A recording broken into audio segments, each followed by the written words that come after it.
Bonjour, bonsoir tout le monde. Ça dépend de là où vous regardez vidéo. Pas oublier ou sur channel pour là, nous c'est haïtien. Je dis à me venir avec une belle petite histoire pour nous. Mais avant de quitter dans une petite histoire, avant de quitter nous regarder comment pour nous abonner à la chaîne là pour nous joindre toute dernière vidéo.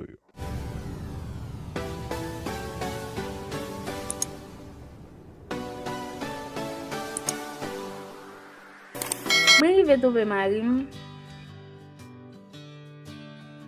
avèk yon nèg ke mwen te reme depi nan jeunesse mwen. Paske mwen pa reme marim, mwen te selman mariye avèl pou l'argent.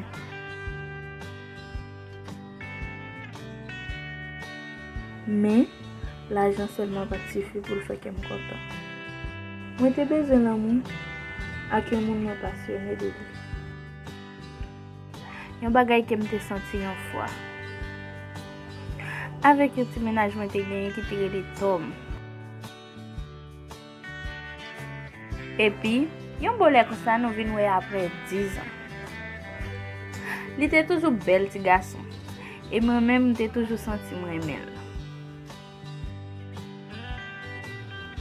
Nou fè ti manche ansam, nan pale se kom si nou soti nou gen 18 ans.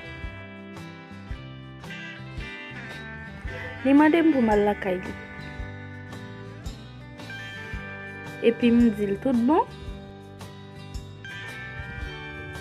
Mwen vin ale la kay li, nan mate lem leve mwen soti m pou mate.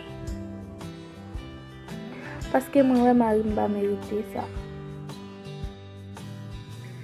Men, mwen pa gen fos pou m kite sa, m kontinye al wè tom. Mwen le même, comme innocent, ne pas comment rien de ça qui passe. Après 2 mois, moi dit Tom m'a quitté Marie. Moi je seulement avec eux. Et puis il dit, il pas voulu une relation sérieuse ensemble avec nous. C'est vrai nous amuser nous bien, mais il pas besoin plus que ça.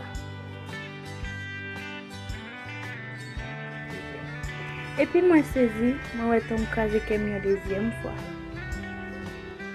Parce que ça fait 10 ans, il te quitté pour même bagaille ça. Il te voulait seulement utiliser.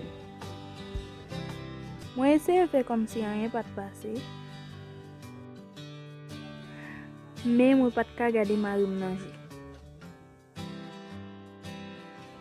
Et puis vite ça tu me tête moi pour ça me faire. Marie m'a dit ça qui passé. Et puis me dit n'a font craser quitter ça. Et puis il dit est-ce que c'est parce que moi pas gain assez comme ou bien parce que moi voyons l'autre nègre. Moi dis non parce que moi pas aimer. Et puis moi quitter Kyle. Parce que me plutôt beaucoup au lieu ma vivre on est pas aimer. Je pense que c'est ça qui est bon pour tout le monde à faire. Merci parce que nous regardez la vidéo jusqu'à la fin. Pas oublier d'abonner à la chaîne là, like vidéo un like et puis restez branché pour l'autre vidéo.